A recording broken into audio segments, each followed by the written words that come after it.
Et retour sur ce plateau, donc preuve d'une nouvelle dégradation des rapports entre Paris et Bamako. Les autorités maliennes ont annoncé la rupture, vous le savez déjà, des accords qui fixent le cadre juridique de la présence de la force française Barkhane et de la force européenne également Takuba, ainsi que le traité de coopération en matière de défense conclu en 2014 entre le Mali et la France. Voilà, Paris qui est prié donc de piller très rapidement bagages.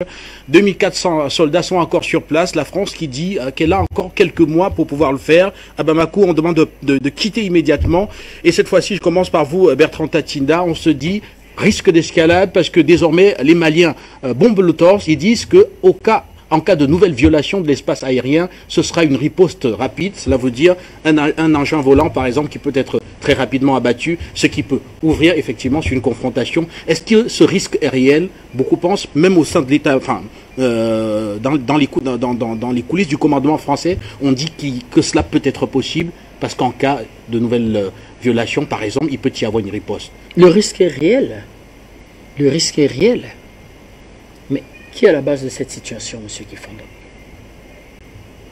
C'est la France, on ne sait pourquoi, qui fait monter la tension, qui ne veut pas respecter un engagement qu'elle a pris, la France, c'est-à-dire de partir, et qui part, nous donne l'impression qu'elle part, mais sans vraiment vouloir partir. Mais ça demande à questionner, de regarder cette affaire sur plusieurs angles. Le premier angle, c'est la fiabilité de nos accords de coopération et de défense avec la France.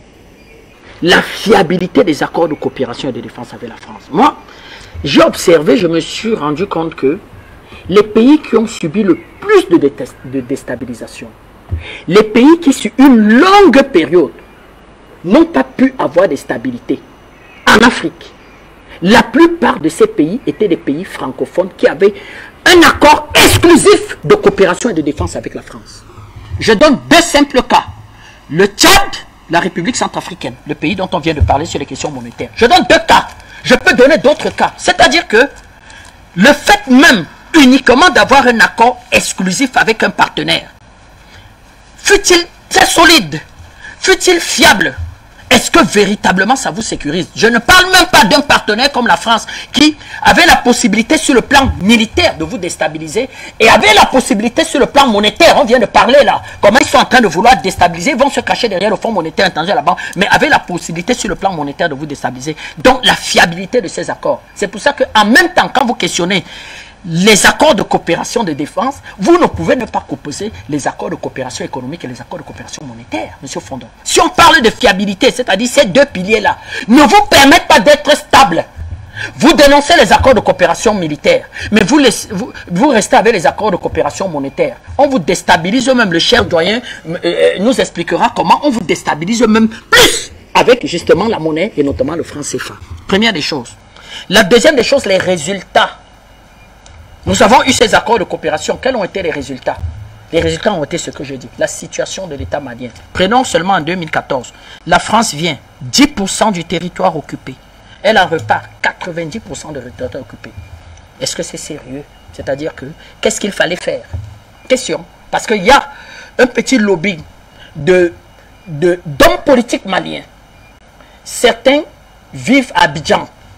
Certains vivent à Abidjan. Il faut préciser, j'insiste là-dessus, qui explique que vraiment, cette histoire, c'est pas tout à fait bien parce que demander à ne pas rompre avec un partenaire aussi fiable. Monsieur Macky Sall qui reprend au Sénégal en disant « Oh, on a besoin de la France dans la lutte contre le terrorisme. La France est un partenaire. La France a fait ses preuves. » Monsieur Ouattara qui dit « Vraiment, sans la France, on ne peut pas aller dans la lutte contre le terrorisme. Il faut véritablement la France. » D'autres qui rappellent que non, il faut remettre sur pied le G5 Sahel, réactiver le G5 Sahel. Ça veut dire qu'au sein de la CEDEAO, il y a déjà deux écoles claires. Une école des peuples et des patriotes qui explique que ce n'est plus, niet, ce n'est plus possible. Décider de ce que nos pays soient déstabilisés sur la base d'accords exclusifs et une CEDEAO d'apparatchiks, de gens portés au pouvoir, par des lobbying. Le président a parlé des mondialistes, du Fonds monétaire, des coups d'État, des sectes, de la mafia internationale, des rébellions, qui estiment que, effectivement, il faut faire le job de celui qui nous a portés au pouvoir. La troisième des choses, c'est que qu'est-ce que ça produit dans la vie politique interne du pays? Les accords de coopération et de défense militaire, les accords économiques ont produit quoi dans la vie économique et politique de nos pays? La corruption et la destruction des pays. Ça a détruit même le personnel politique. Ça a réduit le personnel politique à être des politicaillons qui se battent pour se donner de la consistance en descendant ce qu'on va appeler les purons de l'Élysée. D'aller se coucher devant un monsieur qui n'appartient à aucun organigramme de l'Élysée, appelé le chef de la cellule africaine de l'Élysée. Et vous savez où elle est logée? Elle est logée au sous-sol de l'Élysée. Quand vous prenez l'organigramme de l'Élysée, ça n'apparaît nulle part, ce qu'on a appelé la cellule africaine de l'Élysée. Donc la classe politique africaine a été vampirisée, a été, comment on va dire, totalement détruite à partir de ces fameux accords. La question est de savoir pourquoi le Mali en arrive à cette situation. Mais le communiqué malien, au-delà de tout ce que j'ai dit, qui va amener un certain nombre de pays à réfléchir et à se dire que notre stabilité passe d'abord par la diversification des partenaires. La stabilité des pays africains passe par la diversification des partenaires. Et on va voir des pays diversifier le partenariat. Je donne un pays qui va connaître même une guerre contre le terrorisme, qui va connaître des attaques, même des attaques médiatiques, mais qui va rester stable, l'Algérie. L'Algérie a très vite compris qu'il fallait diversifier les partenaires et surtout qu'il ne fallait pas rompre une bonne relation d'amitié avec le partenaire qui avait soutenu le mouvement indépendantiste qui se battait contre l'occupation française. Vous savez que les Algériens ne parlent pas de guerre de colonisation, ils parlent de guerre de libération. L'Algérie est occupée en 1830. Donc l'Algérie aura le soutien des patriotes russes et ne va pas s'occuper d'eux. Donc elle va continuer certes à avoir une coopération avec la France, mais diversifier ses partenaires, même au niveau, même sur le plan africain. Ils vont avoir des relations avec l'UPC, avec l'Angola, avec le Frolimo, avec des fonds de libération, mais l'Algérie va rester un pays extrêmement stable en dépit d'une guerre qu'on va lui imposer au début des années 90. Donc la situation est là. Bamako accuse Paris de quoi? 1. Attitude unilatérale de suspendre les opérations conjointes avec le FAMA. C'est-à-dire que la France décide de façon unilatérale, sans en référer à personne, de rompre les relations de coopération militaire. Mais on vient d'accuser M. Touadéra qui ne viole aucune loi. On dit, wow, vous êtes en train de rompre la relation et vous êtes en train de saboter la relation avec le franc CFA. Mais voilà une relation de coopération militaire que les deux pays avaient. Et la France décide de façon unilatérale de se retirer. Il va plus loin. M. Goïta, sur la base d'une dépêche de l'AFP, apprend le retrait des forces Barkhane et le retrait des forces Takuba. Pourquoi la France le faisait? La France le faisait parce qu'elle expliquait, d'ailleurs, elle n'a jamais voulu que les pays de son espace géographique aient une armée dont elle était convaincue que l'armée malienne ferait rien du tout, n'aurait aucune possibilité, et sur la base de ceux qui tiennent le pouvoir et de son influence, elle ne pouvait pas s'accrocher à un autre partenaire. Mais les patriotes de Bamako ont compris très vite qu'à quelque chose malheur est bon. C'est pour ça, M. Fondon, que nous allons toujours revenir sur la situation du sujet d'accueil. Que dans une situation monétaire comme celle-là, il est question de poser la question, qui veut rester dans le franc? Ça va nous amener là. C'est-à-dire qu'il y aura une réunion, les rumeurs courent qu'il y aura une réunion monétaire parce que le gouverneur de la BEAC ne pourra pas décider. C'est-à-dire il est nommé gouverneur. C'est-à-dire que c'est une créature d'un décret. Il n'est rien du tout dans cette histoire-là. Donc les pays vont se concerter parce que c'est eux qui sont propriétaires de la BEAC, même si certes la France est nos pays en arrivent aujourd'hui à dire à la France de se calmer. Ça a été la même chose. Quand l'accord militaire a été violé, les Maliens ont pris leurs responsabilités et de dire que on va se trouver un partenaire fiable, solide, robuste, sérieux, qui va venir en fait travailler avec nous dans cette histoire. Deuxième récrimination, violation de l'espace aérien. Alors qu'il y a l'instauration du non-survol de l'espace en quelque sorte par les FAMA. Or, vous savez qu'on obtient le renseignement par la violation de l'espace aérien. Vous savez qu'on obtient le renseignement en fait par les airs. On part, donnez-nous 6 mois pour partir, on démonte les bases, on livre, on donne les clés de certaines bases, mais d'où vient-il que les aéronefs violent l'espace du pays et se baladent sans avoir l'autorisation de l'état-major L'armée, c'est quand même le signe clair d'une souveraineté. Et les commandants de l'armée sont généralement des hommes politiques et sont les civils. C'est-à-dire que ceux qui tiennent la transition aujourd'hui au Mali, c'est eux qui sont chargés de donner des grandes orientations. Comment vous ne coopérez pas avec cela? Vous sortez d'un accord, vous violez l'accord, vous sortez en fait vous décidez de faire partie de Takuba, la force européenne, mais en même temps, vous violez l'espace aérien, vous violez même l'accord pour lequel vous sortez. Mais je vais dire qu'on n'y comprend plus relativement rien. Et enfin, des manœuvres dilatoires. Des manœuvres dilatoires.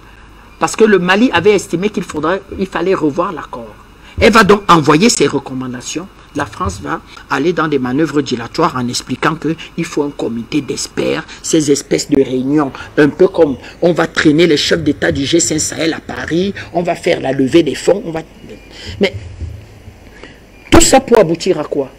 À une question fondamentale pour les pays africains. Est-ce que les choses doivent continuer comme avant? Non.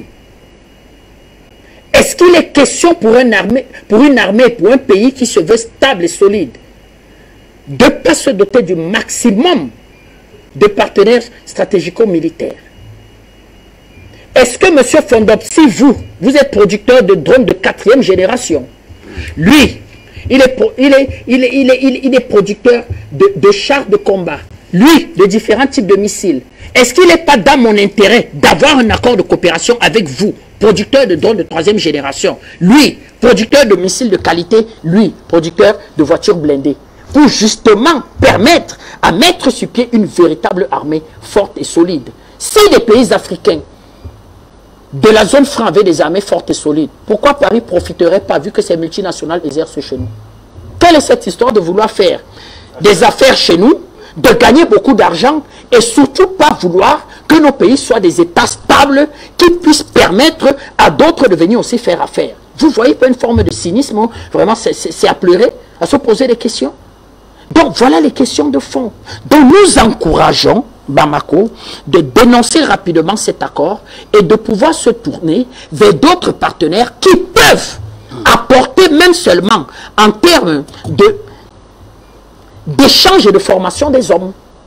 Les hommes peuvent se former en Turquie, les hommes peuvent se former au Cameroun, des hommes peuvent se former en Corée du Nord, les hommes peuvent se former au Brésil, des hommes peuvent se former en Iran, et vous aurez une armée, comment je peux dire, républicaine, avec un certain nombre d'échanges d'informations et relativement solide. Donc voilà, M. Fondop, ce qu'on peut dire de cette histoire, de dire que oui, l'accord a été violé par Paris, tant mieux, c'est bien, nous en sommes fiers, mais ça a donné la possibilité à ceux qui assurent la gestion de la transition malienne de se comporter en véritables patriotes et de pouvoir faire appel à d'autres partenaires qui, sur le plan militaire, sont plus solides, sur le plan diplomatique, ont plus d'influence, sur le plan commercial et le plan économique, ont beaucoup plus de possibilités, de façon à permettre à ce pays de se reconstruire.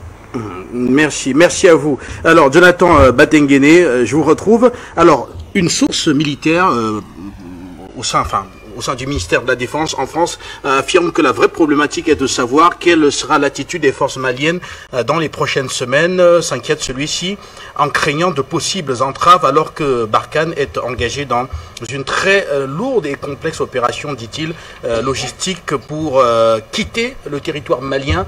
Risque d'escalade, pensez-vous que Bamako pourrait franchir le pas? Parce que très clairement, Paris qui accuse Bamako d'être soutenu par la Russie, cela risque de donner un nouveau front dans cette guerre qui sévit déjà aujourd'hui en Ukraine. On pourrait avoir cela pourrait ramener ce conflit par exemple sur le continent africain, parce que ça deviendrait de facto une opposition encore entre d'un côté l'OTAN et la France et de l'autre côté Bamako et la Russie.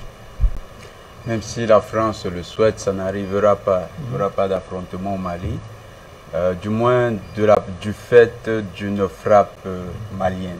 ça n'arrivera pas. Parce qu'il faut préciser aussi, il faudrait aussi préciser que Bamako a de quoi faire. La Russie qui a livré suffisamment de matériel, voilà, de radars et également voilà, des missiles qui peuvent permettre effectivement de contrôler cet espace aérien malien. Alors, question directe, est-ce que Bamako franchirait ici le pas si jamais la France survolait à nouveau sans autorisation l'espace aérien? Pour l'instant, non, il n'y a aucun signal qui le montre. Le matériel qui a été livré actuellement aux forces armées maliennes est un matériel qui répond à un certain type de menaces. Les menaces terroristes. Ça peut servir à une riposte rapide sur les groupes terroristes. Mais pour l'armée française, il faut quand même si la France n'est pas une puissance de feu terrible, c'est quand même un pays qui dispose de certaines capacités. C'est un pays qui a les missiles Scalp sur ses rafales. Donc les missiles Scalp, c'est la dernière génération au niveau français. Ils ont un certain type de matériel qui fait que pour que les Maliens se retrouvent en capacité de les frapper, il faut miser sur le moyen terme. Le moyen terme, pourquoi? Parce que les Maliens sont en train d'attirer ils vont bientôt accueillir des missiles iraniens sur leur territoire. Et l'Iran leur propose des missiles à moyenne et à longue portée.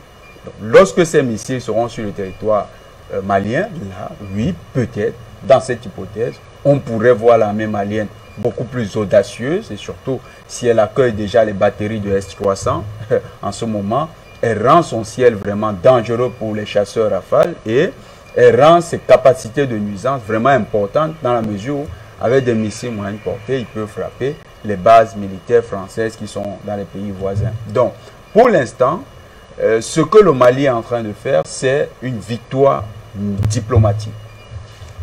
Ce qui va se passer, c'est que la France va être encore plus acculée sur le terrain, c'est-à-dire diplomatiquement, les Français vont être davantage acculés. Le Mali va utiliser tous les mécanismes en sa possession pour que la France enlève ses troupes sur le territoire malien. Même si la France se donne 6 mois, la France partira du Mali. Ça, c'est d'abord la certitude qu'on a. Les Français, maintenant, veulent simplement, il ne faut pas l'oublier, en RCA comme au Mali, les Français veulent créer la guerre médiatique. Pourquoi? Ils savent que stratégiquement, ils ont déjà tout perdu. Ils ont perdu le contrôle sur le terrain, ils ont perdu le contrôle au niveau des relations avec ce pays, même au niveau diplomatique, ils n'ont plus l'initiative de l'offensive diplomatique. Il ne leur reste qu'une chose, les juristes appellent ça le dilatoire. Gagner du temps avec le dilatoire. Le dilatoire, c'est quoi pour eux? C'est la guerre médiatique. On va faire la guerre médiatique, on va donner l'impression qu'on est encore puissant, et pourtant on sait qu'on ne maîtrise plus rien. C'est tout ce qui est engagé. C'est une guerre médiatique qui est engagée par la France, dans l'hypothèse que la guerre médiatique entretient dans l'opinion l'idée que la France est toujours présente au Mali. Voilà ce que la France veut faire. Non, les Maliens sont... il y a une très grande stratège à la tête du Mali, le président Assimi Goïta. Nous savons que dans sa grande sagesse, il sait qu'il lui faut un certain temps encore pour parvenir, pour mettre son armée au niveau des capacités qui peuvent véritablement dissuader la France d'enlever ses troupes sur la menace de la force. Mais pour l'instant, il va savoir diriger ses frappes diplomatiques et médiatiques pour que les Français enlèvent leurs troupes sans violence. Les Français vont partir du Mali. Par contre, et c'est ça qui est le plus important, le président Assimi Goïta dispose d'une force qui est plus puissante qu'une armée. La population malienne. Si les leaders d'opinion maliens, et ça c'est l'hypothèse pour laquelle je pencherai, si les leaders d'opinion maliens décident dans les jours à venir d'investir, d'aller manifester devant les bases militaires françaises ou bien devant la base de Gao, je peux vous garantir que cette base fermera dans les jours à venir. Parce que si les militaires français sont contraints par une population toujours en furie, comme on l'a vu à Terra, cette population qui demande le départ de l'armée française, vous avez vu qu'ils ont changé d'itinéraire pour rapatrier le matériel. Ça ne passe plus par les villes connues du Burkina. Maintenant, ils vont passer du côté de l'Est, un peu plus proche du Togo. Donc, ils vont enlever leurs militaires. Le Mali a les moyens. La France s'embrouille. Le Mali ne commettra pas une imprudence. Et c'est d'ailleurs ce que la France souhaiterait. Pourquoi ça lui donnerait, dans le cadre de sa légitime défense, même si c'est une fausse légitime défense, c'est une agression qui sera camouflée, elle veut créer, elle croit qu'elle a encore affaire avec des Africains amateurs en matière de relations internationales, qui sont vindicatifs, vivent ou bien réagissent à la colère et donc ne maîtrisent pas les moyens par lesquels ils peuvent subtilement faire dégager la France. Le Mali, c'est ce que la France souhaiterait, que le Mali procède par la violence. Le Mali ne tombera pas dans ce piège. Alors, vous avez affirmé, par contre, oui. Les populations maliennes, les leaders d'opinion maliens, qui eux sont remontés, et tous les indicateurs le montrent. Amina Fofana, la semaine dernière, nous apprenait que la société civile malienne était en train de s'organiser pour aller chasser les militaires de la base de Gao. Oui, cette option-là au Mali peut être utilisée dans le cadre de précipiter le départ des forces françaises. Mais certainement aussi par une faute, parce que, voilà, docteur Basilika, on se souvient aussi, quand Laurent Gbagbo était dos au mur avec les Français, on se souvient des massacres de l'hôtel Ivoire, ou encore des massacres sur le pont, sur le fameux pont d'Abidjan. Parfaitement, oui. Où ces militaires français, voilà, acculés, finalement avaient ouvert le feu, et ça a été un véritable carnage. Oui, et puis c'est ce pays-là qui veut donner des leçons d'humanité au reste du monde, en tout état de cause, surtout aux Africains. Oui, mais Guy, moi, à votre place, je me serais posé la question autrement. À mon avis, ce n'est pas les forces armées, les FAMA du Mali, qui vont attaquer les forces françaises. C'est la force française qui voudra imposer, continuer à violer l'espace, à espionner, et qui finalement va se laisser prendre par, même par des civils. Hein. Vous savez que les Français, vous venez de rappeler ce qui s'est passé en Côte d'Ivoire, c'était des civils et on a quand même tiré dessus. Si les Maliens aujourd'hui vont manifester à Gao ou dans d'autres bases, les Français ne se gêneront pas pour tirer. Et ensuite, ils feront écrire par les journaux parisiens que c'est les forces armées maliennes qui ont massacré les civils. Moi, je crois que ce qu'il faut souhaiter maintenant, c'est que la France comprenne qu'elle ne peut plus rester au Mali. Vraiment telle que c'est là, même si elle réussissait à s'imposer. Le fameux sentiment anti-français que déplore M. Macron, en Afrique, alors, ça sera non plus un sentiment, mais une haine contre les Français. Parce qu'on ne peut pas comprendre qu'un pays souverain décide de diversifier ses partenaires, et M. Macron tout de suite commence les chantages. Nous ne cohabiterons jamais avec les Russes au Mali. Si les Russes viennent, nous nous en irons. Les Russes sont arrivés. Ah oui, laissez-nous le temps de nous retirer. Ensuite, on verra comment on va vous continuer la lutte contre le terrorisme. Mais puisqu'il est établi qu'en 8 ans de présence, le terrorisme a grandi, s'est développé et est devenu plus nocif qu'il n'était au moment où les Français arrivaient. Ce n'est pas en laissant les troupes françaises au Mali que ça va améliorer la situation. Par conséquent, que les Français fassent preuve de sagesse. Je crois qu'ils ont déjà entrepris des démarches avec les pays voisins pour y installer ce qui reste de Barkhane. Probablement, ils vont changer de nom. Mais ce qu'il faut que les Français fassent, c'est qu'ils partent du Mali. Mais l'Afrique n'est quand même pas, c'est pas un don de Dieu à la France. Hein. Les Africains sont des humains qui ont droit de disposer de leur souveraineté et de toutes les libertés. Plus de 100 ans de colonisation et on est sous-développé. Plus de 70 ans de coopération, d'aide au développement et on est toujours sous-développé. 8 ans de présence militaire massive en France, au Mali, et le terrorisme est devenu plus fort qu'il ne l'a jamais été avant. Ça signifie qu'il y a échec sur toute la ligne, en tout état de cause. Si les Français ne sont pas capables de comprendre cette situation, nous, en Afrique, nous avons compris qu'on ne peut plus rien, mais alors rien du tout, attendre de la France. Voilà ce que un Africain, l'Africain ordinaire que je suis, pense. Vraiment, ce n'est pas de Paris que viendra une bonne nouvelle pour les Africains. Non. De partout, sauf de Paris, parce que 100 ans de colonisation, 70 ans de coopération, 8 ans de présence massive au Mali, et on en est où on en est là, et on voit les autorités françaises qui traitent les autorités maliennes de junte. Non, mais Guy Fondon, si un pays veut être dirigé par des militaires, pourquoi faut-il qu'on lui impose?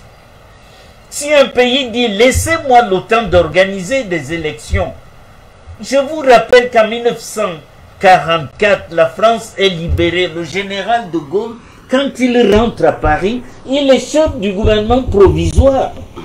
Et il a fallu attendre 1946 pour organiser les premières élections.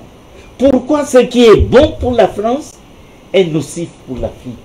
Ça signifie que pour les Français, nous ne sommes pas des humains et qu'il ne faut pas nous traiter comme tels.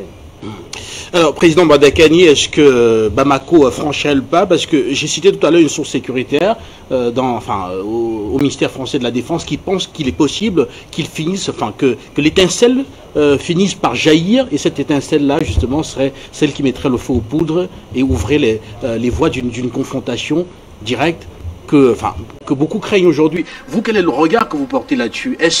Est-ce que cela pourrait arriver? Et si c'était le cas, est-ce que le Mali aujourd'hui est équipé? Est-ce que l'Afrique est prête? Parce que forcément, la Russie viendra à la rescousse du Mali et l'OTAN aussi à la rescousse de la France. Vous avez tout compris. Vous avez tout compris. La dynamique conduit à ça. La France travaille pour ça. Elle n'a pas dit que c'est ça, mais la France travaille à ça. La France n'a pas d'autre choix. Je ne vais pas revenir sur ce qui a été dit par mes panélistes, par les prédécesseurs. La France a rompu les accords unilatéralement à plusieurs reprises sans demander l'accord du Mali, sans prévenir son partenaire, comme l'exigeaient les clauses du accord. Vous croyez que ça a été fait par hasard? Ça a été fait par hasard, du Sandop. Ça a été fait par hasard. On est dans une provocation permanente du Mali, permanente et tout. On est dans un cul de sac, permettez-moi l'expression. On est dans une impasse. Une impasse, mon cher Guy Fondop, soit elle se souffle par elle-même, soit elle débouche sur une crise majeure pour se vider. C'est comme une bulle qui éclate, c'est cela qu'il s'agit. Alors pour sortir de ces expressions un peu savantes, parlons les choses clairement. De quoi est-ce qu'il s'agit? Lorsque vous lisez le communiqué du gouvernement malien qui explique la décision du Mali, vous avez tous les éléments. Cet élément avait dit quoi, Guy Fondop? C'est qu'on vous déclare la guerre. Cet élément signifie qu'on vous déclare la guerre, d'une autre manière. Lorsqu'un pays comme le Mali est obligé de dire ok, je romps les relations militaires avec vous, ça veut dire quoi? Ça veut dire il n'y a plus de base légale qui existe, n'est-ce pas, aux opérations militaires françaises, pour ne parler que de la France au Mali. C'est ça, ça veut dire. Alors, je vous dis une chose. Lorsqu'il n'y a plus de base légale qui existe, les États se parlent sur la base de quoi? Il reste que les États concernés soient suffisamment rationnels pour éviter le pire. Parce que là, il n'y a plus de base légale qui encadre vos discussions. Il n'y a plus de base légale qui encadre vos relations. Il n'y a plus de référence, juridique qui vous engage. Il n'y a plus. C'est cela qu'il s'agit. Donc vous entrez dans l'informel. Et dans l'informel, c'est la hauteur des dirigeants des deux parties, parlons comme ça, qui va arrêter, n'est-ce pas, l'escalade dans un affrontement physique armé. C'est cela qu'il s'agit.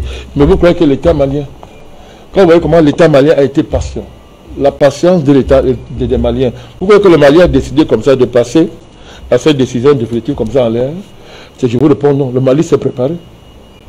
Le Mali, c'est un État rationnel. Vous croyez que le colonel Atsumikota, c'est pas un fou, c'est un militaire d'abord de carrière, un vrai militaire qui a combattu dans les fronts terroristes. C'est un militaire. Vous ne prenez pas de telles décisions si vous n'êtes pas préparé. Je vais par là dire que quand vous dites à un État qu'arrêtez de violer mon espace souverain, ça veut dire quoi?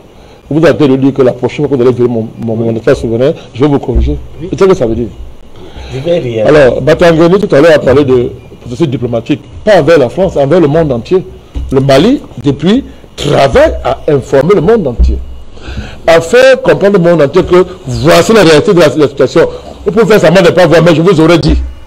Il prend à témoin le plus national international. Il ne prend pas la... Les Maliens n'attendent plus rien de la fin, ils savent à qui ils ont affaire. C'est un État voyou, c'est un État terroriste, c'est un État criminel. Alors, les Maliens parlent au monde pour dire que personne ne dirait qui ne savait pas. Quand vous voyez la montée à ces extrêmes-là, pour arriver à la rupture claire des relations diplomatiques, avec effet immédiat pour ce qui concerne les Européens, et 6 mois pour la France, ça veut dire quoi? Les choses sont claires, le Mali est prêt. Sinon, ce n'est pas un État. Sinon, excusez-moi, vous avez affaire à des Tintins. Oh, mais vous avez affaire à des grands hommes, des patriotes qui ont à cœur l'intérêt de leur pays. Oui, qui font donc. Les conditions sont en train d'être réunies pour un affrontement direct. Il ne faut pas se cacher le visage. Nous l'avons dit ici pendant des mois, je l'ai dit ici depuis des mois, Bertrand, tu le sais. On l'a dit ici pendant des mois. J'ai dit aux Maliens que vous rêvez, c'est-à-dire que, bon, par le mot rêver, que tout ça encore, on joue au cache-cache, que c'est la guerre. C'est la guerre, et vous avez bien compris, vous l'avez dit. La France, c'est-à-dire que c'est même pas la France, c'est que c'est la communauté internationale autoproclamée. Voilà la différence de la France après le dossier à main. C'est ça la présence du secrétaire général de ce que vous appelez ONU. Un autre criminel. Moi, sa présence au Niger, on avait dit que, bon, la France n'est plus capable, il est clair. Ta gendarmerie n'a plus d'autorité. On l'a constaté, le monde entier l'a vu. Tu ne peux pas. Maintenant, la communauté internationale entre en scène. Et quand vous voyez la tête de l'ONU quelque part, ce sont les Américains. On est en train de dire que, ok, le Niger va servir de base arrière maintenant pour la guerre. Le Niger va être la base arrière de la communauté internationale autoproclamée. La Niger, c'est une nouvelle Ukraine. Vous avez une dynamique d'ukrainisation de cette région-là. C'est de cela qu'il s'agit. Mais c'est une ukrainisation à l'envers. Vous voulez poser une question? Oui, toujours dans le même sens, parce que il est évident que l'armée malienne ne saurait finaliser le contrôle total du territoire en laissant ces avions survoler son espace aérien, parce que ces avions portent également des gros capteurs qui scannent et qui collectent le renseignement militaire, qui peut être également transféré, si besoin se faisait ressentir, aux ennemis de la République du Mali, aux terroristes, entre guillemets, qui pourraient utiliser cela pour attaquer et donc perturber. Alors, la question directe, c'est est-ce que les Maliens laisseront cet état de choses, c'est-à-dire la France continue à violer cet espace aérien pendant qu'il y a une vaste offensive en cours sur l'ensemble du territoire contre les groupes terroristes? Qu'est-ce que ça vous dit?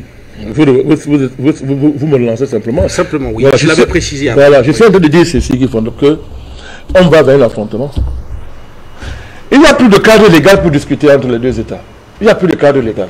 Il n'y a plus de cadre légal, c'est ça la rupture des accords militaires. Je ne parle plus avec toi, on n'a plus d'accord, rien ne nous lie. Parce que quand les accords nous lient, on pouvait parler encore. On pouvait dire que sur la base des accords, de l'esprit de l'accord, faisons ça, faisons ça, faisons ça. La France a dit je quitte le Mali.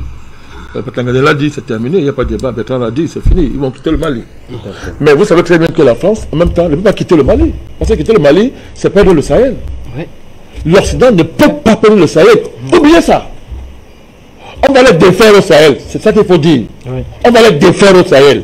On va battre l'Occident au Sahel, c'est la guerre, c'est inévitable. Vous venez de le dire. La guerre de l'Ukraine va se transporter dans le Sahel. Il faut être clair, les Africains doivent se préparer à ça. Ça fait des mois que je le dis ici. Je l'ai dit depuis. Quand il n'y aura pas de sécurité au Mali en laissant un traître au Niger s'amuser avec le sol. Je l'ai dit depuis au Malien. Oui, je l'attends. Je voulais juste ajouter que, Président, ce que vous dites est exactement ce qui peut se produire au Niger. Parce que le Mali, par contre, il n'aura pas de guerre là-bas. Mais le territoire qui risque d'être le territoire de la guerre de demain dans le Sahel, c'est le Niger. Et le Niger, toutes les conditions sont en train d'être réunies. Takuba, Barkhane sont relocalisés là-bas. Les Américains et les États-Unis y sont. Attaquer le Mali. Et ces forces-là vont décupler la capacité, vont d'abord jumeler les deux groupes terroristes. Les terroristes du Sahel et les terroristes du Boko Haram. Parce que de l'autre côté, on a le Boko Haram, à l'ouest du Niger, au sud-ouest du Niger, on a le Boko Haram. Et dans son nord-est, on a les terroristes du Sahel. Donc, Ils vont jumeler ces deux forces. Et c'est pourquoi ils sont toujours en train de dire la prochaine zone d'insécurité, c'est le golfe de Guinée. Pourquoi? Parce que le grand fauteur de désordre dans le golfe de Guinée, c'est le Boko Haram. Et vous avez remarqué que depuis un temps, il y a une résurgence du Boko Haram dans le golfe de Guinée. Ils sont revenus encore sur certaines positions. On parlait d'un village pris, d'un des villages du lac Tchad qui avait été encore pris par les combattants du Boko Haram. Ces derniers sont en train de redevenir une menace. Donc, lorsque les forces maliennes vont se retrouver dans une situation où ils ont reconquis pratiquement la plus grande partie de leur territoire, ils seront obligés, à un certain moment avec les Burkinabés, d'attaquer les bases de retrait de ces terroristes qui sont au Niger. Et là, parce que la situation au Niger va connaître un paradoxe. Monsieur Bazoum, il est assis sur une poudrière. L'armée nigérienne pourrait faire un nouveau coup d'État.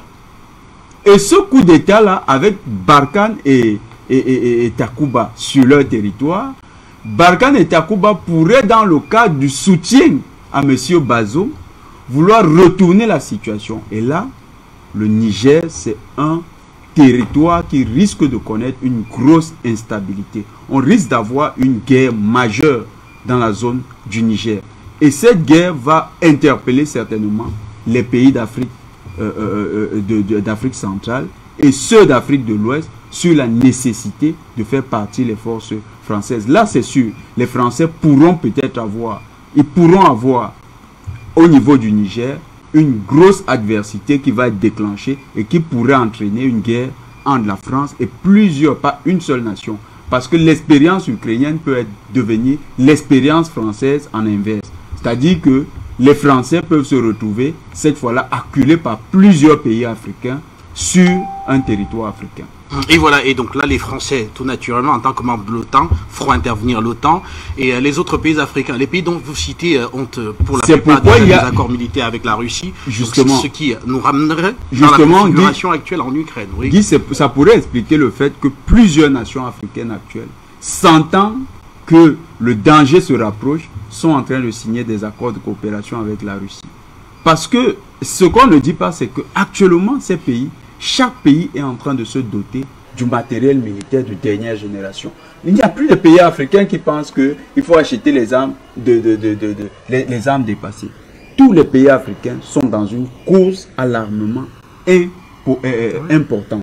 Tous les pays africains. Et vous allez remarquer que même le Nigeria, qui était partenaire classique des États-Unis, a commencé à ouvrir des discussions avec les Russes. Ça veut dire que tout le monde commence à sentir qu'il y a quelque chose qui va se dérouler parce que le curseur du monde est en train de se déplacer en Afrique. Et les zones où les bases militaires françaises, états-uniennes, européennes sont les plus concentrées, c'est en Afrique de l'Ouest. Donc l'Afrique de l'Ouest, c'est un enjeu majeur pour les années à venir. Les grandes guerres qui vont se produire vont traverser cette zone du Sahel en allant jusque, comment on appelle cette zone, vers le Sénégal, jusqu'à cette zone-là. Donc, cette zone-là qui est aujourd'hui la zone où il y a une forte concentration des bases militaires. Les Africains vont certainement se coaliser et nous pensons que ça sera la véritable guerre de libération de l'Afrique. Parce que les Africains, pour une fois, feront la guerre avec du matériel moderne. Je peux ajouter après qu'il ait repris. Oui, pour sortir, parce qu'après on aura une transition pour passer au dernier sujet. Je le lui ai prêté. Beaucoup disent de très bonnes choses qu'il a dites. Donc, il a parlé de la jubilisation des groupes terroristes. Je crois qu'il y a un débat que nous on ne fera plus ici à Abidjan. On a réglé cette affaire depuis très longtemps, on a dit un ensemble de choses. Les groupes terroristes ont fini leur rôle. Les terroristes ont pour but de justifier les présences étrangères, de la militarisation d'une zone qui n'est pas sous l'emprise réelle des États en place. Qu'on a auparavant affaibli par les problèmes justement structurels, par toutes les crises internes ou bien par des coups d'État téléguidés, comme le cas du Mali avec Salogo. Un coup d'État, tout le monde connaît. C'était téléguidé depuis Washington. Je voudrais rappeler qu'il y a au Niger depuis une unité américaine, l'unité 201. Les gens l'oublient. Tout à fait. Au Niger, qui est là depuis très longtemps. Ce qui va se passer, c'est clair, vous l'avez dit en partie. Non, le problème, ce n'est pas que la France aura des problèmes. On va la mettre de côté.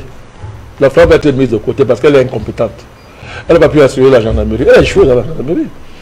Quand on regarde la France, c'est l'humiliation de l'Occident, la France. C'est une honte, ce qui a été passé au Niger. Ça, c'est clair, donc c'est passé.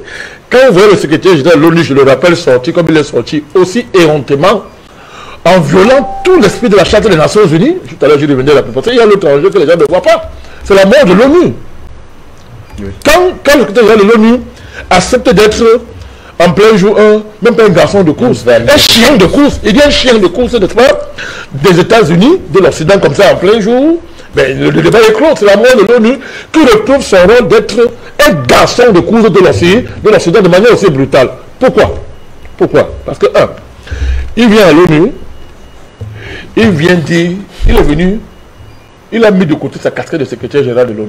Il a dit qu'il vient parler au nom de la communauté internationale. Écoutez bien. Or, la communauté internationale, ce n'est pas un État. Ce n'est pas une entité juridique. C'est une nébuleuse internationale qui, autour des États-Unis, qui ne représente rien sur le plan de du plan du droit international, mon cher Guy Fondop. Vous voyez un secrétaire général de l'ONU qui vient dire qui appelle la communauté internationale, dont personne ne sait ce que c'est, à venir armer une nation qui est souveraine et qui est membre des Nations Unies. C'est-à-dire que le Niger n'a pas écrit aux Nations Unies pour dire que je suis incapable de m'armer. Le Niger n'a pas lancé une détresse internationale. Et même au cas où il ne le ferait par la communauté internationale. Ça n'existe pas encore la communauté internationale. Le temps existe. On peut l'aimer ou pas, il y a un traité, il y a le droit de traiter dans le droit international. Le temps, c'est un traité, ça crée une organisation internationale qu'on appelle le temps. On ne peut pas aimer ou pas. Le Niger a même le droit, je l'ai dit, je vais le répéter, d'aller signer un accord avec la France en tant qu'État. C'est le bilatéralisme, c'est le bilatéralisme. Ça existe. Le Niger peut m'écrire à l'ONU pour dire que bon, j'ai des problèmes. Oui. En tant que vraiment, et venez m'aider, je vais aller au Conseil de sécurité de l'ONU. Que l'Assemblée générale prenne ça en charge, on voit ce qu'on peut. Mais il faut m'expliquer pourquoi toutes ces exigences juridiques et internationales sont rien d'être de la carte. Et un monsieur arrive là, en parfait voyou, il vient s'asseoir, il dit que monsieur, si on laisse le Niger, c'est fini, on doit venir ici. Or, dites-moi pourquoi ce même voyou est resté silencieux quand c'était au cas de Burkina Faso. Oui, je l'appelle voyou Guy Fondop. S'il vous plaît, restez dans le fond de l'analyse. Vous le savez très bien, sinon on tombera. Vous connaissez les travers dans lesquels on tomberait. Restez dans les mots et puis nous continuons. Personne ne va vous interpeller. Vous savez pourquoi? Pourquoi vous ne savez pas interpeller? Pour vous interpeller, il faut qu'on vous demande que ce qu'il dit c'est une injure. Je ne suis pas en train d'inciter quelqu'un. Mais vous l'avez déjà dit une fois, on a compris. Poursuivez dans votre analyse, s'il vous plaît. Faites le travail de policier. Oui. Mais comprenez-moi ce que vous dites, c'est important. Ils sont en train de démontrer que l'acte là, c'est du voyoutisme international. Et un gars qui pose acte de voyoutisme est un voyou. Ce n'est pas une injure. Attention, il faut qu'on soit sérieux dans ce qu'on est en train de faire. Moi, je vous comprends. Je veux bien faciliter votre travail, mais comprenez ce qu'on est en train de dire. Dites-moi pourquoi ce même monsieur a été silencieux quand le Burkina Faso, membre de l'ONU, est en train d'être écrasé par les terroristes. Dites-moi pourquoi il s'est tué quand le Mali a crié, et que la milice au Mali était l'ami des terroristes. Dites-moi pourquoi l'ONU était complice et devenu un groupe rebelle en Côte d'Ivoire. Alors, voilà les paramètres qui sont sur la table et on voit très bien ce qui a été préparé. Donc, quand mon frère Jonathan parle de jumellisation des groupes terroristes, non, ils sont même plus loin. Ils sont plus loin. C'est quoi? On va les transformer en forces spéciales. Ça va être des forces spéciales qu'on va désormais mercénariser comme ils le font à l'ONU. Et on va... Quand on dit résistance ukrainienne, il n'y a que résistance en Ukraine. Vous êtes sérieux, vous le savez. Il n'y a aucune résistance en Ukraine. Ceux qui se battent en Ukraine, ce sont les forces spéciales américaines, anglaises, françaises, suédoises, machin et consorts. C'est un conglomérat de forces spéciales qui se cachent derrière le drapeau ukrainien pour faire la guerre à la Russie. C'est ce qu'ils vont transplanter là-bas, c'est ce qu'ils vont faire. Ils vont s'y mettre pour se battre. Mais l'avantage qu'on a, parce qu'il faut toujours être optimiste, il faut dire ça, c'est la guerre. Quand le gouvernement va faire la guerre, je l'ai dit une fois, je l'ai dit ici, vous allez faire la guerre. Mais on a un avantage, c'est quoi? Les populations ont compris. Au Niger, Bazoum, c'est un étranger sur le plan politique. Je veux dire quoi? Je veux dire qu'il est étranger. Les populations ont compris son projet. La preuve, il a condamné ce qu'il a appelé lui-même invasion russe en Ukraine. Pour après, un mois après, envoyer une délégation en Russie. Militaire, ça, il a fait la raison pour dire que pardon, il faut qu'on va traiter militairement. Mais cette schizophrénie-là, c'est quoi? Pourquoi il est schizophrène s'il est si sûr de lui? C'est parce qu'il est bien sûr que malgré le parapluie occidental que son prédécesseur a mis au Niger pour conserver son pouvoir. Je parle de monsieur Issoufou et notre traître, n'est-ce pas? Il est passé parce que le peuple a compris. Vous avez à côté le Burkina Faso. Les Burkinabés marchent le jeu pour dire qu'on veut les accords avec la Russie. On ne cache pas. Même en Guinée, dans une certaine mesure, nous regardons encore debout avec beaucoup de circonspection, mais on voit très bien. Donc il y a une dynamique, n'est-ce pas? Même dans la sous-région, il y a une dynamique des peuples. Les gens ont compris, et dans une guerre, c'est le premier avantage. Merci. Donc, la confrontation se prépare. Oui. Nous avons un sujet et quelques La confrontation se prépare. Il faut que les gens ouvrent les yeux. Et ça va être une bonne chose parce que, comme il a si bien dit, les deux blocs qui se font, qui se faire au niveau global, vont se matérialiser au niveau africain. C'est une bonne chose que les traîtres africains choisissent le camp. Que les patriotes africains choisissent leur camp pour la dernière bataille finale. Donc, cette bataille finale, on va la remporter. Merci à vous. On va très rapidement donner la parole à quelques intervenants avant, bien sûr, de sortir de cette émission. Bonsoir et bienvenue. Bonsoir. Bonsoir. Bonsoir. Bonsoir. Je salue vos invités. Je salue Badakane et je salue Tatinda, Dr Basileke, Jonathan. Et merci pour vos développements. Tout est dit. Ce que Badakane dit, c'est sérieux. Il faut prendre ça au sérieux. Ne voyez pas le titre de Guterres pour ne pas faire passer des gens qui intimident. Il n'a pas le droit, je dis bien. Parce qu'ils font tellement le mal que ce qu'ils font, ils ne voient pas le danger. Ils ne savent pas que les gens les voient aujourd'hui. Pour eux, c'est comme ils faisaient au moment où il n'y avait pas l'internet, il n'y avait pas les réseaux sociaux. Aujourd'hui, les peuples du monde entier s'informent. Mais ce bonhomme méchant vient parler aux Africains, Guinée, Mali, Burkina, de remettre le pouvoir aux civils. Qui il est? Qui sont les civils? Ne sont-ils pas des citoyens comme les militaires? Et c'est lui qui va décider. C'est comme ça qu'il s'arrose le titre pour manipuler les Africains. Nous lui disons, malheur à lui et malheur à l'Occident. Vous voyez, vous avez parlé tout à l'heure de nazisme. Nazisme, c'est un mot qu'ils ont créé pour coller à Hitler. Et Hitler est animé du mal. Quand on est animé du mal, on ne respecte pas qui que ce soit. Donc, de la même manière, si nous voyons comme ça ce caractère de nazisme, que font l'Occident aujourd'hui? C'est ce que Badakane a dit. L'Occident, c'est un pays, c'est un regroupement de nazis. Président, tu connais. Et ils disent c'est les autres qui sont nazis. Alors qu'eux-mêmes, c'est ce qu'ils pratiquent. Badakane a bien détaillé ça, le FACFA et les impositions qu'on impose au président et aux pays africains. Maintenant, on parle du golfe de Guinée. Et ce voyou-là, vous m'excusez le terme, Guterres est venu parler encore de cela. Golfe de Guinée. Voilà le plan. Mais il veut échouer. Il veut échouer parce que cette fois-ci, la lumière aux Africains. Il n'y a plus de retour. Il n'y a plus de rétroviseur. Nous disons à cette franc-maçon, à cette jubilatie, il n'y a plus de retour. Il n'y a plus de retour. Pas de rétroviseur. Du courage à vous. Nous sommes en guerre. On ne s'amuse pas. Merci.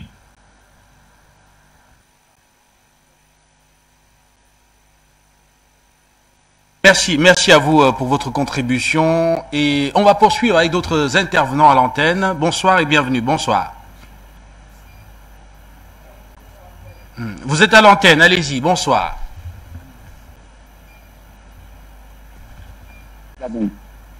Oui, bonsoir, M. Dupondon. Bonsoir et bienvenue. Ce programme par exemple de Niger, tout de Niger, le programme d'Afrique, c'est de Niger. Oui. Le problème d'Afrique de Niger, Michel Bazoum, il n'est pas président du Niger. C'est Michel qui est président. Je vous dis que tous nos frères qui sont tués, ils prennent le militaire. En ça, ici, il a amené pour le tuer. Le militaire germain, il amène pour le tuer. Bon, il y a l'autre là. Donc, ce ministère ici, parce que nous, ce ministère ici, il a fait des dégâts à Moni. Ce n'est même pas au Niger, il a fait des dégâts à Moni. Tout ce qui passe Ce qui passe en Afrique, c'est Michel Issoufou. Ce n'est pas le Bazoum. Bazoum, il est à seul. Hein? Sa mère, il est mort. Il n'a pas ni de frère, ni de machin. C'est un dieu de Maroc ou de machin, je ne sais pas. Donc, c'est Michel Issoufou. Je ne pourrais pas. Maintenant, on va avoir un suicide au Niger. Ce n'est pas un coup d'État parce que Issoufou, il a donné tout à Touareg. Issoufou, c'est un esclave de Touareg. Donc, c'est comme ça que ce n'est pas marcher au Niger. Il faut que vous sachiez qu'il y a une princesse, tous les Touaregs noirs et les Touaregs blancs, c'est eux qui sont au Niger et c'est eux qui vous forment. Donc, il n'y a personne qui va la faire de coup d'État. Parce qu'il faut un suicide. Voilà, merci. Au revoir. Merci à vous.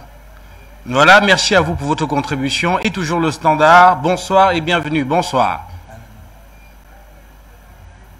Allez-y, nous vous écoutons. Bonsoir. Allez-y, s'il vous plaît. Bonsoir. Je voudrais apporter ma petite contribution. Nous vous écoutons. Vous êtes... Je pense que malienne, nous avons besoin de grands médias.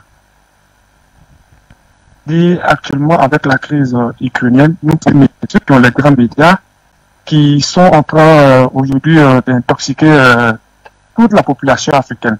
Donc, je voudrais demander à Afrique Média de chercher à avoir des partenariats avec le gouvernement malien afin de créer une grande chaîne panafricaine au Mali et pourquoi pas dans les autres pays de l'Afrique de l'Ouest. Parce que si nous ne gagnons pas la guerre médiatique, on peut avoir une bonne armée et perdre la guerre. Donc, c'était ma petite contribution. Donc, je voudrais demander au président Barakani et aux autres qu'est-ce qu'ils en pensent du fait de créer un grand média parce que Afrique Média seul ne peut pas mener le combat. Ça sera vraiment difficile parce que toutes les chaînes panafricaines aujourd'hui sont concentrées au Cameroun, ce qui ne permet pas aux autres pays africains de pouvoir bénéficier de ce canal-là.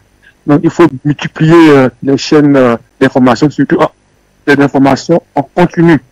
Chaque heure, il faut qu'on ait des informations en continu, des débats, pour que nous soyons débarrassés de cette intoxication et de cette chaîne nazie. Oui, merci. Merci à vous pour votre contribution.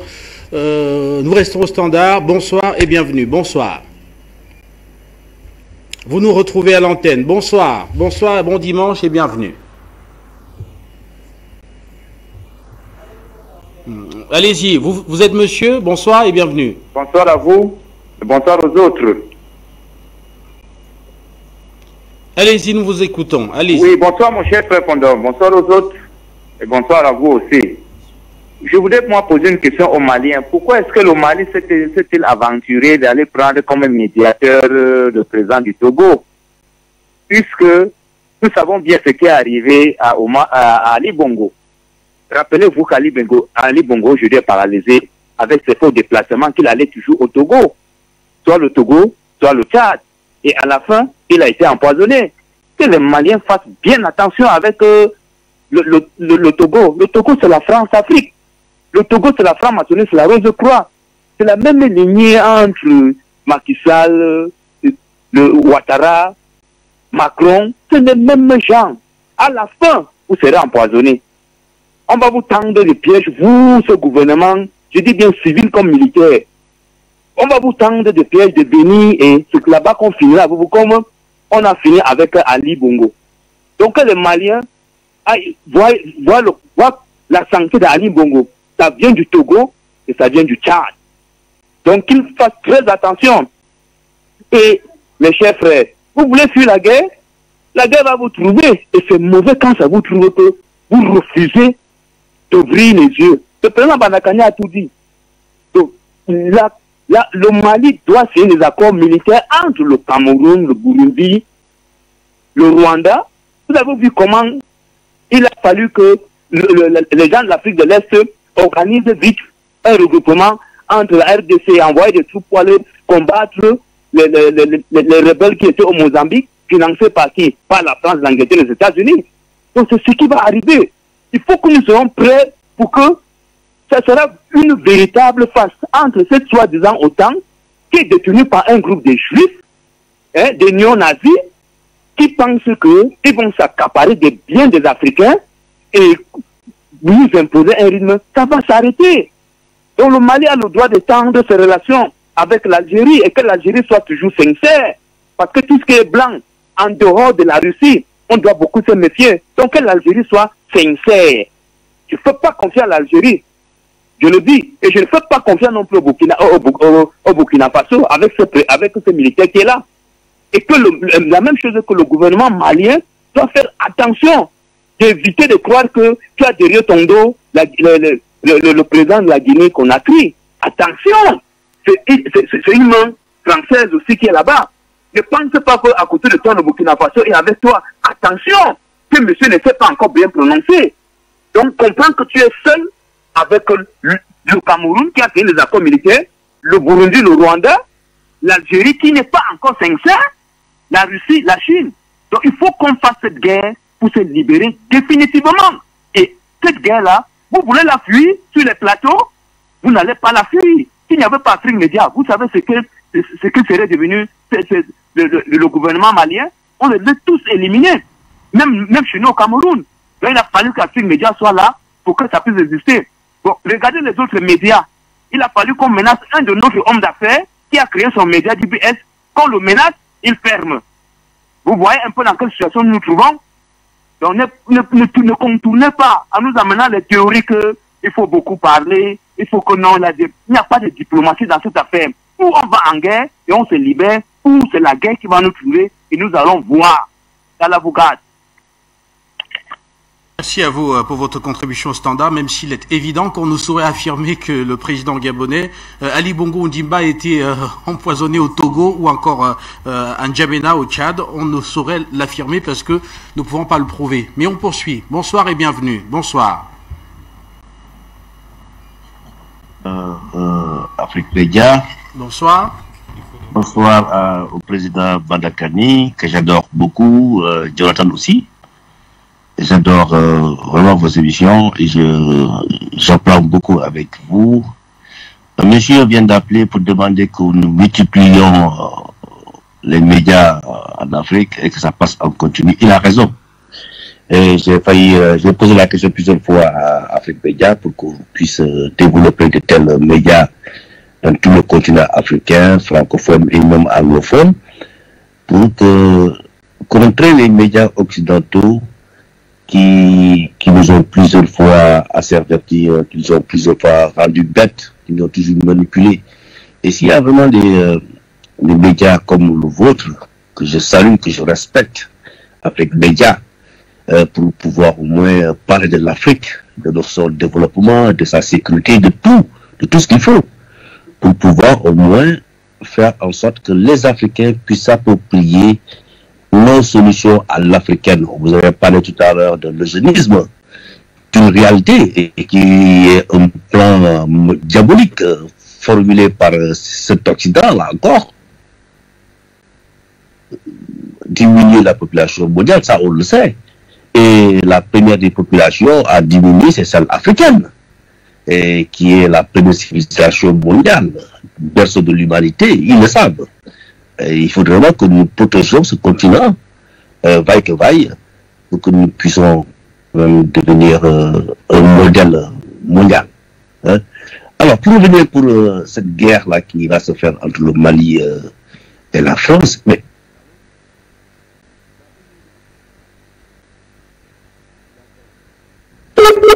voilà, malheureusement nous avons perdu votre trace, votre signal, et donc on va rester au standard encore avec deux appelants et puis nous reviendrons juste derrière pour sortir de cette édition. Bonsoir et bienvenue.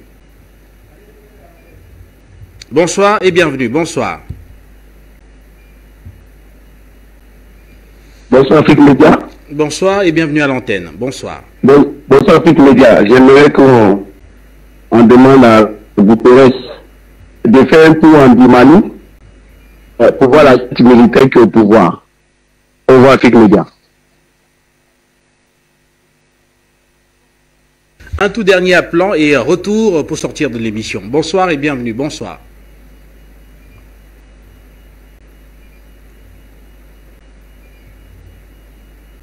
Bonsoir.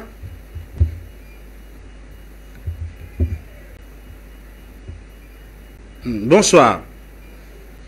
Voilà, retour sur le plateau Messigny-Alton et nous sommes arrivés voilà, au terme de cette autre édition du débat panafricain et je vais commencer le tour de table pour le dernier mot et les remerciements. Je commence par vous, Dr Bachiliquin. Voilà, vous vous êtes déjà exprimé sur la sortie d'Antonio Guterres. Vous avez dit très clairement qu'il n'était pas de son droit de venir, enfin de prendre position de façon aussi radicale sur la situation au Mali ou encore au Burkina en parlant des transitions. Surtout même que les casques bleus qui sont présents au Mali n'ont rien fait pendant toutes ces années avec un budget d'un peu plus d'1 milliard de dollars. D'ailleurs, au mois de juin prochain, son mandat sera réexaminé, c'est-à-dire le mois prochain. Oui, moi je crois que l'Occident, qui pour l'instant, le micro... Oui, ce sera corrigé. Ok. L'Occident qui pour l'instant détient la totalité du pouvoir sur notre planète, croit qu'elle peut faire et défaire la vie, y compris le quotidien des gens. Non, on ne peut pas venir de New York et demander à des autorités en charge de diriger leur pays de remettre le pouvoir à des civils. Où sont ces civils? Comment les prendrait-on? Il faut faire des élections. Et je viens de rappeler que la France éternelle, généreuse et civilisatrice, en 1944 et 1946, De Gaulle, c'était un militaire, c'est une junte qui a dirigé. Et ensuite, il y a eu des élections.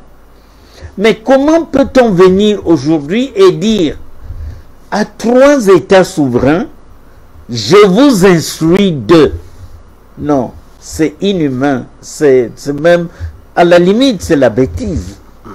C'est-à-dire que, quand quelqu'un, on dit, les Grecs disaient, les dieux rendent fous ce qu'ils veulent perdre.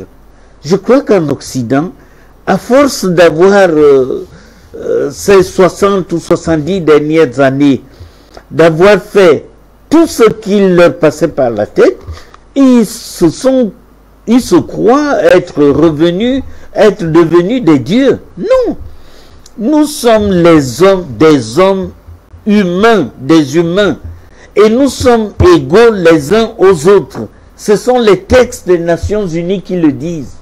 Et que le secrétaire général des Nations Unies vienne en Afrique pour dire à des dirigeants, retirez-vous et laissez la place nette. Il aurait même pu venir avec quelques fonctionnaires des Nations Unies pour dire, voilà le gouvernement provisoire, en attendant que vous puissiez agir. Il aurait pu demander aux Américains, mais envoyez là les Marines là-bas, et ils vont traiter l'affaire comme vous avez l'habitude de le faire. Mais non, non, non, vraiment, cette affaire-là, M. Guterres s'imagine que c'est humilier l'Afrique.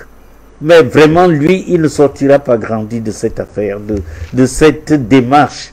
Je crois que même quand on a des responsabilités, il y a des missions qu'il faut savoir refuser. Parce que celle de M. Guterres, là, pour venir dire à des autorités en charge qui gèrent des États souverains, voici ce que vous devez faire. Non, ça non. Je ne sais pas si tous les dirigeants occidentaux sont les meilleurs qui soient en ce moment.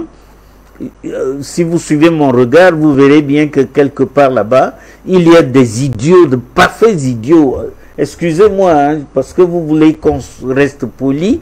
Parce que un chef d'État qui dit « Nous allons déboiser l'Afrique centrale pour remplacer le blé qui ne viendra plus de Russie », l'Afrique centrale, ce n'est pas le territoire de tout le monde. Il y a des hommes et des États qui y sont.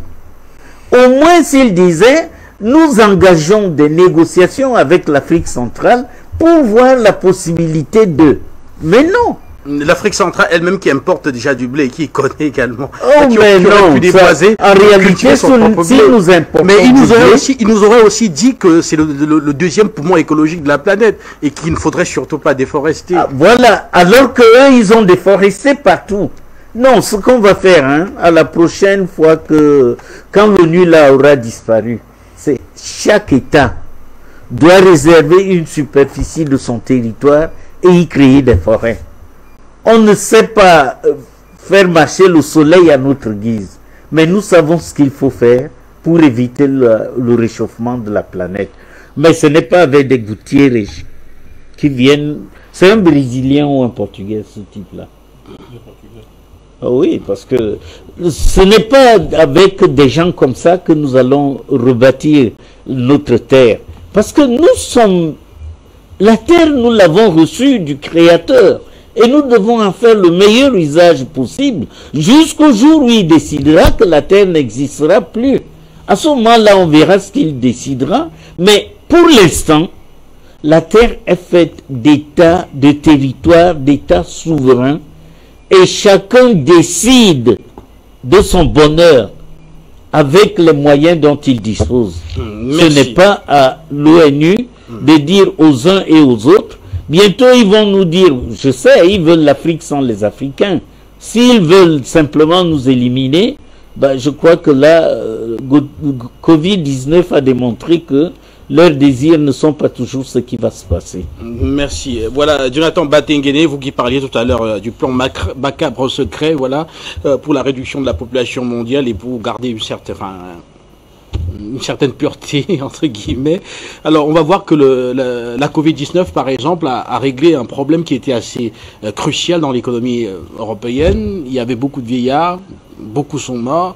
Et donc aujourd'hui, voilà, ils ne bénéficient plus. Enfin, les dépenses relatives à l'entretien de ces personnes âgées sont aujourd'hui affectées ailleurs, comme par exemple pour financer la guerre en Ukraine. Oui, je vais réitérer un élément.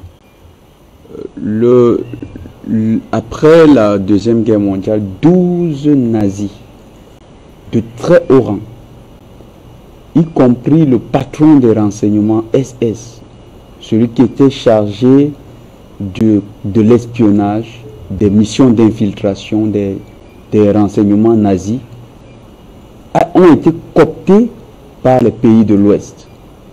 Et ils ont agi dans la lutte contre les communistes. La lutte contre le communisme est devenue une priorité où les pays de l'Ouest se sont alliés aux nazis. Le monsieur, faites une recherche pour ceux qui nous écoutent. Adolf Skolzinger, c'était le patron de cette division SS, qui est devenu le coordonnateur des opérations de contre-espionnage de la CIA et qui a travaillé dans la répression des mouvements indépendantistes en Afrique, FLN, et en Amérique latine. Les mêmes Africains qui étaient allés combattre avec les Alliés. Tout à fait. On a utilisé un nazi pour les combattre. Adolf Skolzinger, c'est un nazi. Donc, ce plan eugéniste que nous dénonçons, nous ne sommes pas en train de parler au conditionnel. C'est une réalité. Ces nazis ont occupé les plus grands postes. Je parlais tout à l'heure de l'un qui était président parce qu'à l'époque, c'était lui qui avait le rang de secrétaire de l'OTAN. Monsieur Heusinger, c'est un général nazi, qui s'est retrouvé à la tête de l'armée allemande d'Allemagne de l'Ouest et qui est devenu patron de l'OTAN.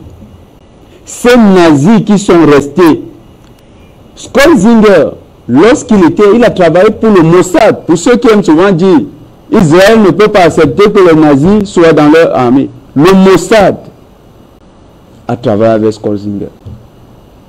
Le patron nazi qui avait pensé la politique d'élimination des Juifs avec Hitler. Ce monsieur a travaillé avec les Juifs, le Mossad. Ce monsieur a travaillé en France avec le SDES. et avec le SDES, ils ont travaillé même à blanchir plusieurs nazis. Il a travaillé à donner aux États-Unis de nouveaux papiers à d'anciens nazis. Beaucoup de nazis, hein, on a détruit leur ancienne identité et ils ont eu des nouvelles identités. Les mouvements néo-nazis d'Ukraine sont un message. Les biolaboratoires, la menace eugéniste qui a commencé avec la Covid-19, c'est un message. Les Africains, et tout à l'heure le président Badakani a dit quelque chose.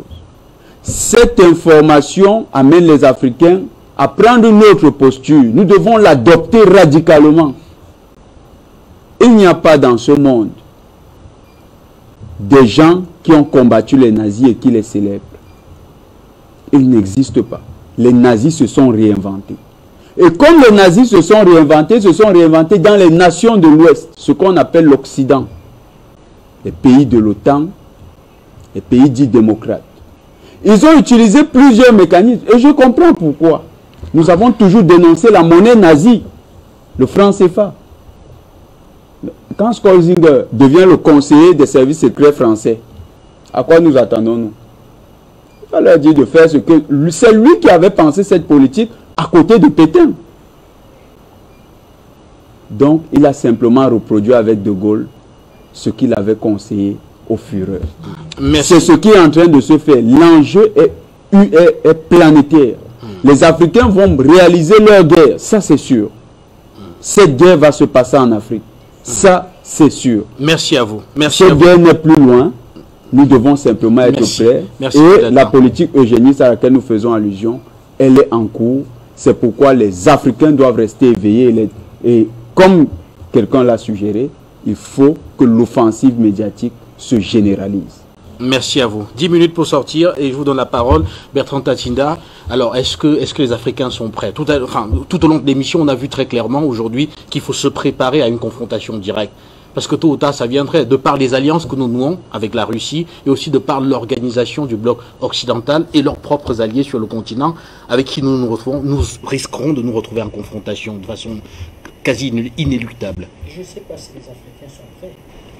Eh bien, nous l'avions dit presque tous ici, qu'ils ne vont pas s'économiser d'une véritable guerre. Là, nous l'avions dit. Il y a des pays qui ont un peu de retard parce que, comme je l'ai dit aussi, le fait d'avoir eu un partenaire exclusif qui vous expliquait qu'on a des accords de coopération de défense militaire, qu'on a des accords de coopération économique et monétaire. On va renflouer vos économies quand vous serez en crise. On va vous assister quand vous se... certains sont restés dans cette histoire. Certains sont restés dans cette histoire. Quand le patriarche du Cameroun, lui, en 2001, lui, il amorce la réforme des armées, il est seul. Il est seul. Or, si des gens avaient vu, l'avaient approché et qu'on était parti dans une vision concertée de réforme des armées, ne serait-ce qu'au sein de notre CEMAC, vous ne croyez pas que la CEMAC aurait pu aujourd'hui être prête? Pourquoi on n'aurait pas pu mettre sur pied des unités d'élite conjointes? Les menaces ne viennent pas uniquement chez vous, c'est-à-dire quand la menace arrive chez vous, elle mute et elle arrive chez l'autre. Nous avons perdu un général en RCA. Nous avons perdu un commissaire des hauts gradés de la police dans la région de l'Est du Cameroun. Tout simplement parce que la RCA n'était pas un pays sécurisé. Donc lui, quand il va mener cette réforme des armées, ça ne lui a pas coûté que des qualités en France. Ben on va s'insulter. La France ne va pas voir ça d'un bon oeil. Mais il y a certains pays de la CEMAC qui se trouvaient très bien avec Paris. D'ailleurs, qui continuent à arbitrer. Pour ajouter de l'eau à votre moulin, ça donnera exactement un peu plus de, ça donnera plus de 15 ans de silence diplomatique entre Yaoundé et Paris. Plus de 15 ans de silence diplomatique. C'est parce qu'on a 10 minutes. Or, qu'est-ce qui va inspirer le patriarche? C'est la collaboration qu'on va avoir. Il y aura l'épisode de Bakassi. Il y aura un certain nombre d'épisodes où lui va lire les accords de coopération, mais l'autre, est-ce que la France se donne le droit de respecter les accords qu'elle a avec vous? Vous êtes qui? Vous êtes qui? D'ailleurs, certains accords étaient signés par la France et la France. Aïdjo avait 2 conseillers économiques et politiques français, c'est-à-dire qu'à l'Élysée, on signait et on donnait à ces conseillers politiques français qui signaient pour l'État du Cameroun. Allez voir certains accords. Dans un livre, je ne sais pas qui écrit le livre, je parlerai du livre ici, on donne le nom de ces deux responsables de conseillers économiques. D'ailleurs, les proches collaborateurs de De Gaulle expliquent que ça sera difficile de ne pas leur accorder les indépendances, mais ce qu'il faut faire, c'est qu'il faut caporaliser l'élite traditionnelle et l'élite intellectuelle, la première élite intellectuelle, et surtout, oui, les nationalistes, et leur affecter à ces nouveaux présidents des conseillers économiques qui pourront voir dans quel intérêt on maintient le lien. Donc, faisons semblant de partir pour mieux rester. Voilà ce qu'il y aura comme débat au sein de ce qu'on appelle la droite républicaine française. Maintenant, pour parler du secrétaire général de l'ONU, mais il suffit de voir sa carrière. Qui est Antonio Guterres? Il suffit de voir sa carrière. Mais ce monsieur, au-delà de ce que le président Banda a dit, au-delà de ce que brillamment M. Batengene a dit, ben, il est, comment je vais dire, que l'envoyé spécial des mondialistes et de ceux qui se battent en Ukraine, de dire que essaye d'aller en Afrique là pour voir qui sont des alliés. Même en Afrique, vous ne voyez pas aujourd'hui comment des camps, des alliances, des échanges d'informations, des soutiens sont en train de se faire. C'est pour ça que nous sommes surpris de nos amis tchadiens, parce que nous avons l'impression que nous ne sommes plus véritablement dans un véritable cadre de concertation avec nos amis tchadiens. Mais M. Fonom, nous avons cette impression, et pourtant nous sommes dans un accord militaire. Et vous venez, et le président Banda Bantegene vient de le dire, qu'il y a comme une forme de résurgence de Boko Haram et tout. Mais l'accord devait être bien scellé. Le Nigeria a signé un accord de coopération avec la Russie. Clair. La République centrafricaine, le Cameroun, la Guinée équatoriale. Le président Ali Bongo a ses élections présidentielles. Donc on va voir le projet qu'il présente. Si effectivement il essaye de voir dans quelle mesure il va diversifier. Il n'a pas de choix que de diversifier. Mais nos amis tchadiens, on se pose des questions. Parce qu'ils sont très actifs dans ce que eux, ils s'imaginent encore être un G5 Sahel. Mais à partir du moment où on débat, ce qu'on a fait cet après-midi, M. Fondop, où le Mali explique à la France que plus de coopération diplomatique, politique, militaire. On parle encore de G5 Sahel. Mais parler même du G4 Sahel, oui. Mais je suis surpris, dans le communiqué là, j'aurais aimé voir le Mali dire nous nous retirons du G5 Sahel. Le Mali peut encore honnêtement être un pays sérieux et être dans l'alliance du G5 Sahel. Mais nos frères tchadiens sont là-dedans, ne te posent pas de questions et tout, nous ne les voyons plus dans une véritable alliance de concertation, un certain type d'attitude. Ça peut être lié à la transition, il y aura des élections, le nouveau président va venir prendre des décisions stratégiques fortes, mais nous observons ça avec beaucoup d'étonnement et beaucoup de surprises. Monsieur Antonio Guterres est nommé haut-commissaire des Nations Unies pour les réfugiés par monsieur Kofi Annan. Qui était monsieur Kofi Annan? Qui amène monsieur Kofi Annan au secrétariat général de l'ONU? Président, il y avait Boutros Ghali. Qu'est-ce qui arrive à Boutros Ghali? Washington chasse et dire qu'on amène M. Kofi Annan. Après qu'il ait été Premier ministre au Portugal, vous savez comment il part à l'issue des élections locales? Les Portugais le chassent. Il se retire de la vie publique et de la vie politique. M. Guterres, en 2002, par les élections locales, il est Premier ministre au Portugal. On le chasse carrément. Il peut partir. Mais il appliquait les politiques de M. Macron, c'était un hyper-mondialiste, un libéraliste, mais il prend la casquette, comment je vais dire, d'homme de gauche, pour mener des politiques de gauche. Mais chaque fois que la gauche et la droite sont arrivés au pouvoir, en Europe ou dans des pays européens, ben, ils ont pratiqué la même politique. Donc voilà un peu, donc il est au service d'un gang, d'un clan, qui lui dit, fais les capitales africaines et regarde ceux qui font allégeance. Et il prend son ancienne casquette de haut-commissaire aux réfugiés pour parler. Mais pourquoi il n'est pas allé en Corée du Nord? Pourquoi pas en Corée du Nord? 10 tirs de missiles balistiques. C'est-à-dire, il y a un conservateur qui est arrivé en Corée du Sud. Il a voulu trop parler. Vous savez ce que le président de Corée du Nord a fait? Depuis la semaine dernière, il est à son 10e tir de missiles balistiques intercontinental. Pour rappeler à celui-là que, mais faites très attention. Parce que Washington est aussi en train d'exciter celui-là. Faites très attention. Donc, l'Iran vient de dire qu'elle vole au secours du Guatemala pour atténuer et briser les sanctions américaines. Qu'est-ce qu'a fait le Guatemala? De dire tout simplement que l'opération spéciale militaire est justifiée. Washington sanctionne, tordre le cou à ce petit pays. L'Iran vient de dire que je vole au secours de ce petit pays. Je lui donnerai pétrole, gaz, tout. Mais le monde, comme l'a dit M. Batengene, s'arme. Je n'ai pas le chiffre ici, les dépenses militaires des États explosent. Tout le monde se prépare. Se prépare à quoi, M. Fondor? Mais effectivement, et la question que je vous ai d'ailleurs posée, était celle de savoir si l'Afrique était prête. Mais merci, vous avez répondu, merci.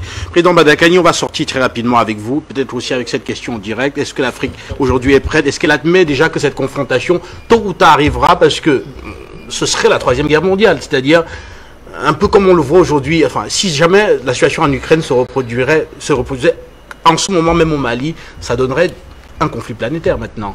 Parce que c'est toujours l'Occident et le reste en confrontation. Votre question est d'une... Ça paraît anodine, hein, mais elle est d'une profondeur terrible. Votre question, est-ce que l'Afrique est prête? Vous posez la problématique, une problématique très profonde. Il va falloir faire avec, c'est un fait. L'Afrique, c'est qui? Il y a une Afrique qui a été créée par l'Occident, qui est une création de l'Occident. Cette Afrique-là ne sera pas avec vous.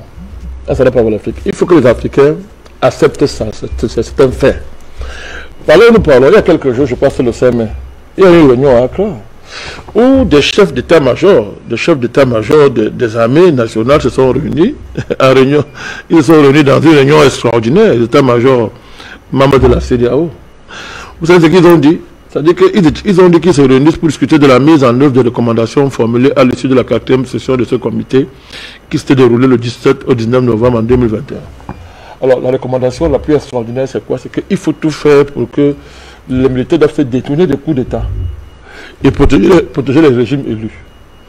Bon, quand vous voyez ce genre de réunion, les états-majors, hein, ils ne se sont pas réunis pour aller lutter contre les terroristes, pour apporter le secours aux pays membres de la CEDEAO, aller faire la guerre au Mali, au Burkina Faso. Ils se réveillent après matin pour dire que le plus grand danger, ce sont les coups d'État militaires. Vous vous rendez compte? Voilà le genre d'anachronisme qui vous donne raison quand vous demandez si les Africains peuvent être prêts. Eh bien, il y a une Afrique comme celle-ci qui est occidentalisée.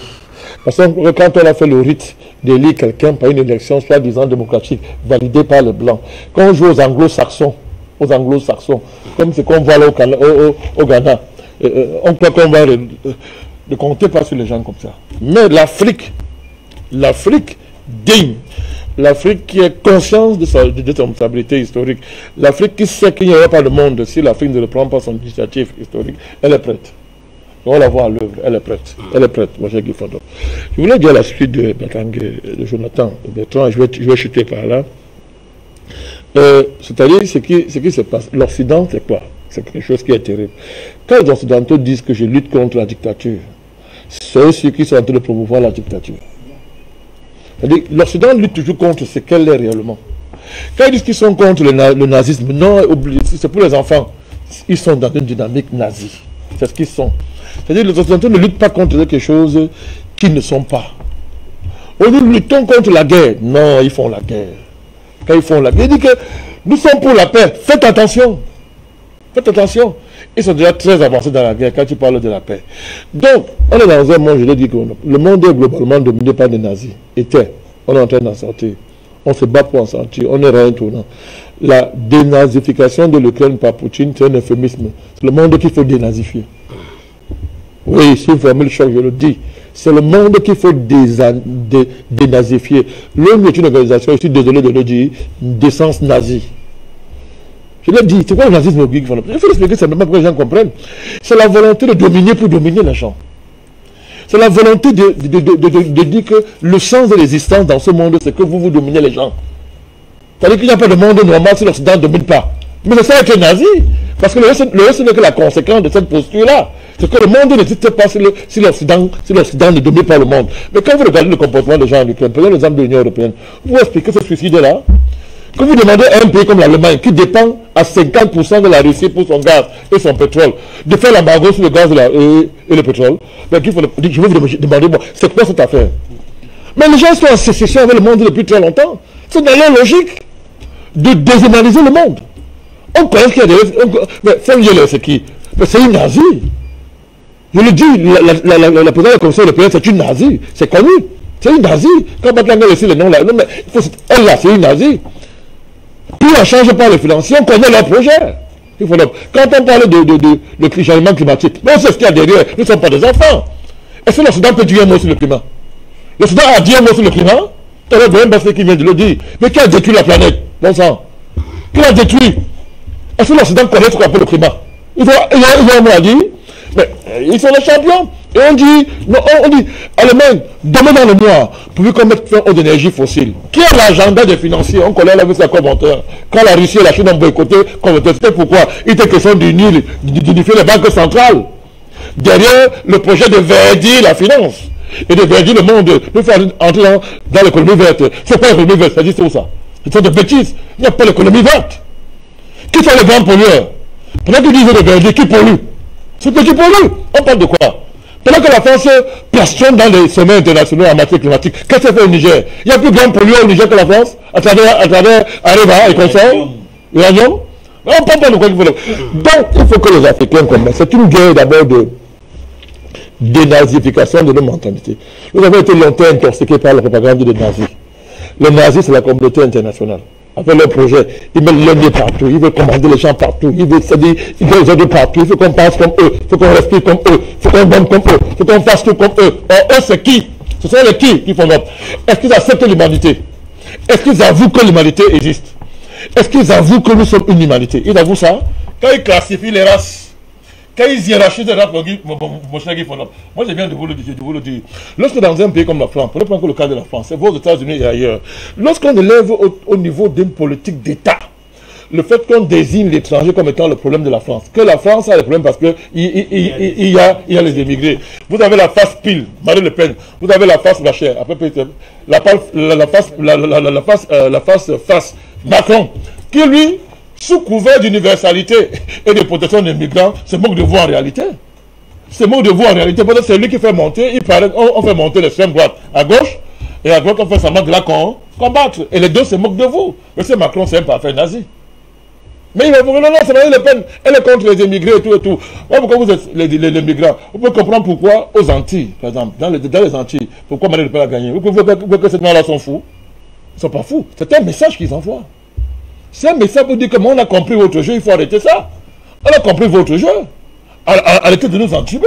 Vous voyez comment dans un pays comme la France, qui se dit démocratique, comment un candidat à la présidentielle, il est même condamné par la justice, mais peu importe, mais il a le discours, on célèbre un discours qui désigne en plein jour, c'est-à-dire que les étrangers comme étant mais de la merde. Il fallait faire partie par tous les moyens. Ce sont eux le danger. Mais quand on fait ça, pourquoi? Mais on fait ça exprès, on dit que bon, ok, on le fait. Soit vous qui êtes les pays d'origine de ces gens-là, soit vous faites la réciproque et ça les arrange, mais si vous ne faites rien, on vous écrase. Donc vous voyez dans quel endroit on met les gens? Et tout, on met les gens. Monsieur Zemmour parle au nom de qui? Voilà, il a une mission là-bas pour ça.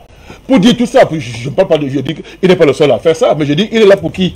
Quand on fait... Quand un monsieur comme ça en haut, il est là pour qui? Il dit ça pour le compte de qui? Mais il y a un projet de règle, c'est l'étau, je chute, c'est l'étau. À droite, vous avez l'extrême droite. À gauche, vous avez un soi-disant mondialiste, qui est le vrai extrême droite. Au milieu, vous avez une fausse gauche, qui vous raconte des bobards. Vous ne savez pas où mettre la tête. Tout ça, c'est pour vous mettre dans le... Comment on dit ça? Dans un culte de ça. Donc le monde doit se dénazifier. Ce processus-là, il est irréversible. Ça dépasse même la Russie. C'est pas Poutine qui est... C'est un enjeu historique. C'est l'histoire. C'est l'histoire qui, dans sa liberté, n'est-ce pas, va se charger d'accomplir cette mission-là, quitte à utiliser des gens comme Poutine et les autres, comme les agents historiques de l'accomplissement de ce dessin historique. Voilà, merci à vous, messieurs, d'être passés. Merci au président Bandakani, merci au docteur Basilikain, Bertrand Tachinda et Jonathan Batengene. Je vous dis merci, merci aux téléspectateurs de la télévision panafricaine. Voilà, nous sommes arrivés au terme de cette première partie. Restez connectés, la deuxième partie, c'est à suivre dans pratiquement 15 minutes. Et nous vous souhaitons une très bonne suite.